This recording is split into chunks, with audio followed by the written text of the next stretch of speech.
خیر بخیر خوا چې مخې لرالي نو خو دوکان له درغلم او دوکان دې بند و. ولې کره سودا دې په کار وسه؟ قرض سودا مې په کار نه وه، قرض وصولولو له راغلم. قرض؟ د څه قرض؟ مړه نیکه مې ستا نیکه له د دوکان دپاره یو 15,000 روپۍ قرض ورکړی وي. نو مېلوالله ضرورت دی که را دي که نو په موږ به دې احساني. نیکونه مو پوه شوه او قرضونه یې پوه شه. زما څه کار دی چې د نیکونو قرضونه به خلاصوم؟ قرضه خو به ته خامخا خلاصې. عجیبه خبره کې تا په دې دوکان باندې دا چارج نه یې لګولی چې راشئ سودا یوسئ او قرضه به هم خیر دی نو سي خلاصئ. نو به د نیکونو هغه پیسې به ورته ورکوې که نه؟ زما هغه نیکه چې پیسې دله درکړي اوس بیا خامخا راکېږي نیقه به ني. تا سره څه ثبوت دی چې زما نیکه ستا د نیکه نه پیسې اخیستې دي؟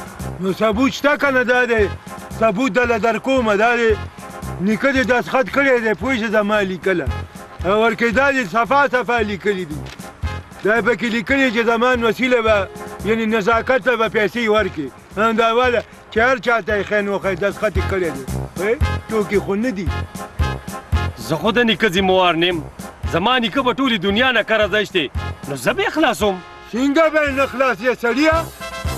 خلاصی خو به ستا هغه پلارم ولې د نیکه لمسی نه یې څه؟ زه خو یو پیسه هم نه منم. بس چې پیسې نه منې که نه نو واره په ایمان چې زه به دنه پکې دا سایکل والمه. ګوره مه کوه ګوره ښه سوچ پرې وکړه. ګورې ټوټلي 15,000 روپۍ دي په ایمان چې که خبره جرګې ته لاړه که نه نو 15 لکه به ترې جوړي او بیا به توبې وباسې او والله کې دې توبه قبوله شي. سوچ پرې وکړه بسه.